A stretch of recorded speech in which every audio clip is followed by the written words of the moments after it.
అసలైన తీర్పు. ఈ కథను రచించిన వారు శ్రీ కొత్తపల్లి రవికుమార్ గారు. ఇందాక లాయర్ గారు వచ్చారు. రేపు కేసు వాయిదా ఉందని గుర్తు చేయటానికి వచ్చారట. మీరు లేరని చెప్పాను.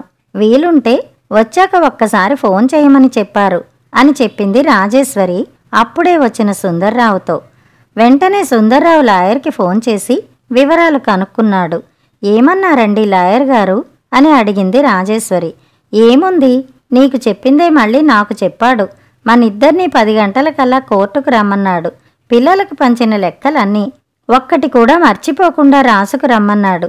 అది సరే గాని లాయర్ గారు వచ్చినప్పుడు నీ దగ్గరికి ఎవరైనా వచ్చారా అని అడిగాడు సుందర్రావు.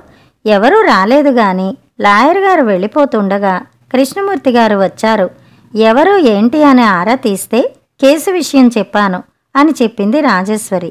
విని ఏమన్నారు అని అడిగాడు సుందర్రావు. కొడుకుల మీద కేసులు వేయటం గురించి గురువుగారిని ఒకసారి ఆలోచించుకోమనండి. ఇప్పటికే మిమ్మల్ని వృద్ధాశ్రమానికి చేర్చారు. వాళ్ళు ఎంతకైనా తెగిస్తారు, జాగ్రత్త అని చెప్పారని చెప్పింది రాజేశ్వరి. ఇది విన్న సుందర్రావు ఆలోచనలో పడ్డాడు. సుందర్రావు స్కూల్ టీచర్గా చేసి రిటైర్ అయ్యాడు. తన జాగ్రత్తతో, తెలివితో తన జీతంలో కొంచెం కొంచెం కూడబెట్టి రిటైర్మెంట్ టైంకి ఏ స్కూల్ టీచరు సంపాదించనంత సంపాదించారు. అనవసరమైన ఖర్చులకు ఏ రోజూ వెళ్ళలేదు. 2 కొడుకుల్ని బాగా చదివించి మంచి ప్రయోజకుల్ని చేశాడు. మంచి స్టేటస్ ఉన్న సంబంధాలు చూసి పెళ్లిళ్లు చేశాడు.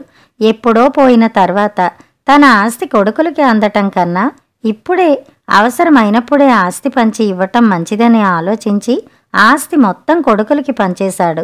ఆస్తి పంచిన తర్వాత తను ఎంత పొరపాటు చేశాడో తెలిసి వచ్చింది సుందర్రావుకి.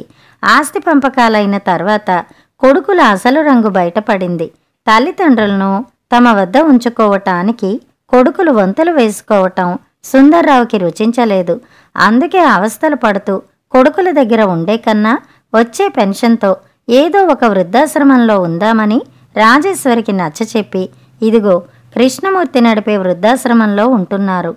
వాళ్ళు వృద్ధాశ్రమంలో ఉంటున్నారు అనటం కన్నా పిల్లల చేత ఉంచబడ్డారు అనడం సమంజసమేమో. సమయానుకూలంగా టిఫిన్లు, భోజనాలు అందుతున్నాయి. కొడుకులు కూతుళ్ల చేతుల్లో మోసపోయిన తోటి వృద్ధులతో కబుర్లు చెప్పుకుంటూ కాలక్షేపం చేస్తున్నారు. అందరూ అన్ని పనుల్లో సాయం చేసుకుంటూ ఆనందంగా జీవితాన్ని గడుపుతున్నారు. ఆ ఆనందం వెనక వాళ్లు పైకి చెప్పుకోలేని మానసిక క్షోభ, తమ రక్తం పంచుకుని పుట్టిన నరరూప రాక్షసుల కరడు కట్టిన మానవతారహిత హృదయాలు ఉన్నాయి. కానీ అవి పైకి కనిపించనీయకుండా అందరూ బాగా నటిస్తూ కాలాన్ని గడిపేస్తున్నారు. ఎంతోమంది విద్యార్థుల మనసులు చదివిన సుందర్రావుకి కన్న పిల్లల చేత వెలివేయబడిన వయోవృద్ధులను అర్థం చేసుకోవటం తేలికే అయింది. అందరూ తనలాగే పిల్లల చేతిలో ఓడిపోయారని తెలిసి రక్తం ఉడికిపోయింది. కానీ ఆ ఓటమి తాము ఏ ఆట ఆడకుండానే ఫలించిందని గట్టిగా నమ్మిన సుందర్రావు తన కోసం కాకపోయినా మిగతా అందరి కోసమైనా కసి తీరా కన్న పిల్లల మీద నెగ్గాలనుకున్నాడు. అందుకే తన కొడుకుల మీద కేసు వేశాడు. కనీ పెంచి వృద్ధిలోకి తీసుకొచ్చి తమకున్నదంతా వారికే ఊడ్చిపెట్టి తీరా వాళ్లు మమ్మల్ని చూడవలసిన సమయం వచ్చినప్పుడు కాలితో తన్ని పొమ్మనడం ఎంతవరకు సబబు అని ఈ వృద్ధాప్యంలో జీవితాన్ని లాగలేక వెళ్లదీస్తున్న మాలాంటి ముసలాళ్లకు పిల్లల తోడు నీడ ఎంతైనా అవసరమని కోర్టులో కేసు వేశాడు. ఎంతమంది వద్దని వారించినా ఈ కేసు అంతు చూడాలనుకున్నాడు సుందర్రావు. ఆ కేసు సంగతే ఇందాక లాయర్తో సుందర్రావు మాట్లాడింది. కోర్టులోకి రాగానే తండ్రి కేసి కసిగా చూస్తున్నారు కొడుకులిద్దరూ. తమ మీద ఏమి కక్ష సాధిస్తావని వ్యంగ్యంగా ఒక నవ్వు విసిరి చూస్తున్నారు. అవేమీ తనకు పట్టనట్టు కూర్చున్నాడు సుందర్రావు. జడ్జి రాగానే కేసు వాదన ప్రారంభించమన్నాడు. సుందర్రావు కొడుకుల వైపు వాదించే లాయరు కిషోర్ లేచాడు. యువర్ ఆనర్, కన్న పిల్లలను పెంచాల్సిన బాధ్యత తల్లిదండ్రులకు ఖచ్చితంగా ఉంది. అలాగే సంపాదించిన సంపాదన కొడుకులకు ఇవ్వాల్సిన బాధ్యత కూడా తల్లిదండ్రులకు ఉంది. ఎప్పుడో వయసు అయిపోయిన తర్వాత ఆ ఆస్తి పిల్లలకిచ్చినా ఉపయోగానికి రాదు. అవసరమున్నప్పుడు ఇస్తేనే కదా పిల్లలకి ఏదో రకంగా ఉపయోగపడుతుంది. ఇప్పుడు ఉన్న పరిస్థితుల రీత్యా, చేసే ఉద్యోగాల రీత్యా ఈ రోజుల్లో తమ సంసారాన్ని లాగడమే కష్టమవుతోంది. ఈ పరిస్థితుల్లో ఇంట్లో తల్లిదండ్రులను ఉంచుకుని ఎలా సుఖంగా చూడగలరు? అందుకే నా క్లయింట్లు తమ తల్లిదండ్రులను తమ వద్ద ఉంచుకుని కష్టపెట్టే కన్నా వాళ్ళని మంచి వృద్ధాశ్రమంలో ఉంచి సంతోషంగా చూడాలనుకున్నారు. దీనికి వాళ్ళేదో తప్పు చేసిన వారిగా నా క్లయింట్లను ముద్దాయిల్లా చూసి కేసు పెట్టి వేధిస్తున్నారు ఈ సుందర్రావు గారు. మా క్లయింట్లు ఉన్నతమైన ఉద్యోగాలు చేసుకుంటున్నారు. చీటికి మాటికి ఇలా కేసులతో కోర్టు గుమ్మం ఎక్కితే వాళ్ల పరువుకి భంగం కలుగుతుంది యువర్ ఆనర్. అందుకే ఈ కేసును తగు విధంగా చర్చించి సరి అయిన తీర్పు ఇవ్వవలసిందిగా కోరుతున్నాను యువర్ ఆనర్ అని తన వాదన వినిపించాడు కిషోర్. జడ్జి ప్రతివాదన వినిపించమనగానే సుందర్రావు తరఫు లాయర్ విశ్వనాథన్ లేచాడు. యువర్ ఆనర్, చిన్నప్పటి నుంచి కనీ పెంచి పెద్ద ఉన్నత స్థాయికి తీసుకొచ్చిన కొడుకుల దగ్గర ఉండాలనుకోవటం తప్పు కాదు కదా యువర్ ఆనర్. ఈ వయసు అడిగిన వయసులో ఎవరి ఆధారం లేకుండా ఎలా ఉండగలరు? ఉన్నదంతా ఊడ్చి కన్నపిల్లలకు ఇచ్చేసి ఈ ముసలాళ్ళు ఎలా జీవితాన్ని లాగగలరు యువర్ ఆనర్? వీళ్లకి పెళ్ళయ్యేంత వరకు కంటికి రెప్పలా చూసుకుని పెళ్ళైన తర్వాత తమ దగ్గర ఉన్నది ఇచ్చేసిన ఈ తల్లిదండ్రులను ఇప్పుడు జాగ్రత్తగా చూడవలసిన బాధ్యత ఖచ్చితంగా కొడుకులుగా వీళ్ళకి ఉంది. ఆ బాధ్యత మరిచిన కొడుకుల మీద నా క్లయింట్ కేసు వేశారు. దట్స్ ఆల్ యువర్ ఆనర్ అని వాదించాడు విశ్వనాథం. దీనికి మీ నుండి సమాధానం ఏమిటి అని కిషోర్ని జడ్జి అడగగానే కిషోర్ లేచాడు. యువర్ ఆనర్, ఇదంతా సుందర్రావు గారు నా క్లయింట్ల మీద చేస్తున్న అనవసరపు రాద్ధాంతం. ఒక్కసారి ఆస్తి వాళ్ల పేరు మీద రాసిన తర్వాత మరలా తిరిగి తనకు ఎలా రాయమంటారు? ఇదే ఆయన తెలివి ఉండగానే రాసిన వీలునామాయే కదా. మరలా తిరిగి రాసిమ్మని కోర్టు గుమ్మం ఎక్కారంటే వారి మానసిక స్థితి గురించి ఆలోచించాల్సిన అవసరం ఉంది యువర్ ఆనర్. మీరే దీని మీద సమగ్ర విచారణ జరిపి మా క్లయింట్లకు న్యాయం చేయవలసిందిగా కోరుకుంటున్నాను యువర్ ఆనర్ అని తన వాదన వినిపించాడు కిషోర్. దీనికి మీ సమాధానం ఏమిటి అని విశ్వనాథాన్ని అడిగాడు జడ్జి. విశ్వనాథన్ లేచే లోపల సుందర్రావు లేచాడు. నా మనోవేదన్ను నేను మాత్రమే చెప్పుకోగలను సార్. నా బాధను చెప్పుకునేందుకు నాకు ఒక్క అవకాశం ఇవ్వండి జడ్జి గారు అని అడిగాడు సుందర్రావు. మీరేమి చెప్పదలుచుకున్నా ఈ బోనులోకి వచ్చి చెప్పండి అన్నాడు జడ్జి. సార్, నేను నా కొడుకులకి, అదే సార్ ఈ రాక్షసులకి నేను పంచి ఇచ్చింది నాకు తరతరాలుగా వచ్చిన ఆస్తి కానే కాదు సార్.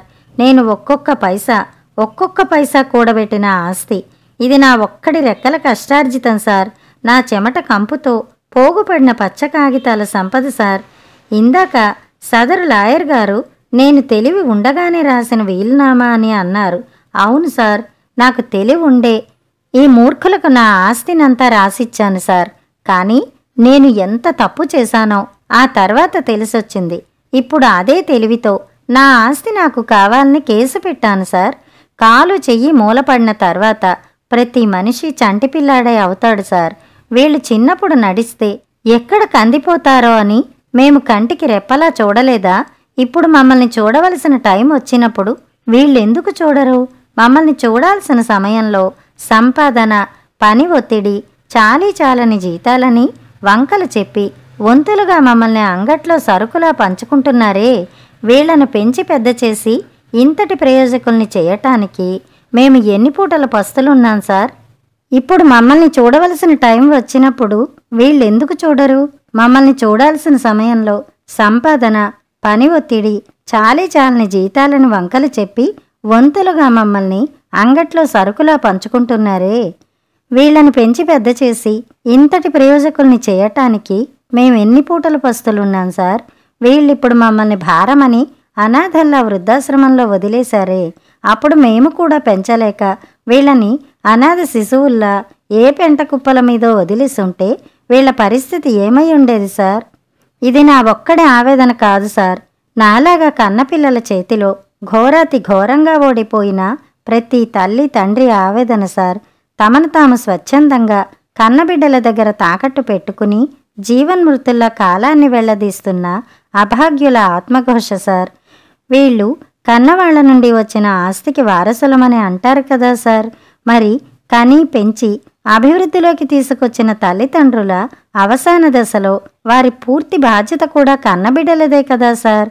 కన్నబిడ్డలు ఈ దశలో చూడక ఇదిగో ఈ వయసులో ఇక్కడున్న ముసలివాళ్లను ఈ వృద్ధాశ్రమాలు హక్కున చేర్చుకుంటున్నాయి సార్. ఆ మాత్రం అనురాగం ఆప్యాయతలు వీళ్ళు చూపించలేకపోయారు. అందుకే కావాలనే వీళ్ళకి తెలిసి రావాలనే మళ్ళీ నా ఆస్తి నాకు రావాలని కేసు వేశాను. మీరే దయచేసి ఈ కేసును క్షుణ్ణంగా పరిశీలించి మాకు న్యాయం చేయాలని కోరుకుంటున్నాను సార్ అని తన వాదన వినిపించాడు సుందర్రావు. కేసు పూర్వాపరాలు పరిశీలించిన తర్వాత తన స్వార్జితాన్ని ఎవరికైనా ఎప్పుడైనా రాసివ్వచ్చు. అలాగే కన్న తల్లిదండ్రులను చూడాల్సిన బాధ్యత కన్న పిల్లలకి ఖచ్చితంగా ఉంది. అలా చూడని మరుక్షణంలో తన ఆస్తిని తనకు అడిగే హక్కు మరలా కన్నతండ్రికి ఉందని ఈ కోర్టు భావిస్తోంది. న్యాయ చరిత్రలో ఇప్పటి వరకు ఎవరూ వేయని కేసు వేశారు సుందర్రావు గారు. ఆయన ఎంత మనసు రగలకపోతే కన్న కొడుకుల మీద కేసు పెడతారు. అందుకే కొడుకులు ఈ అవసాన దశలో తల్లిదండ్రులను చూడనప్పుడు తాము పంచిన ఆస్తిని నయా పైసలతో సహా తిరిగి పొందే హక్కు ఉంది.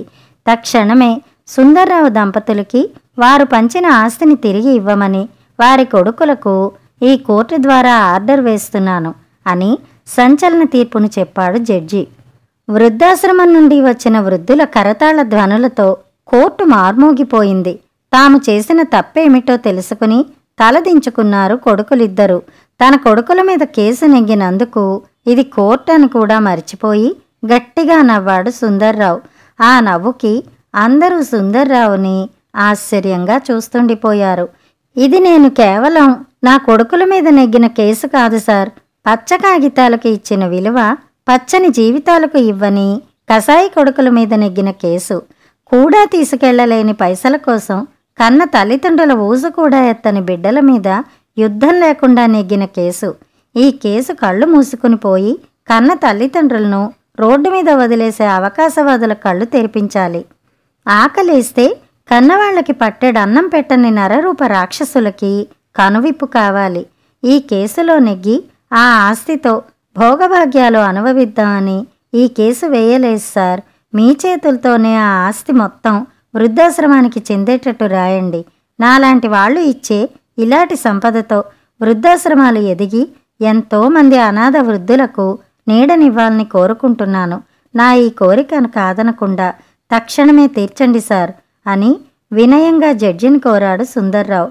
సుందర్రావు తీసుకున్న నిర్ణయానికి అక్కడున్న ప్రతి ఒక్కరూ చేతులెత్తి నమస్కరించారు, జడ్జితో సహా. కథ సమాప్తం.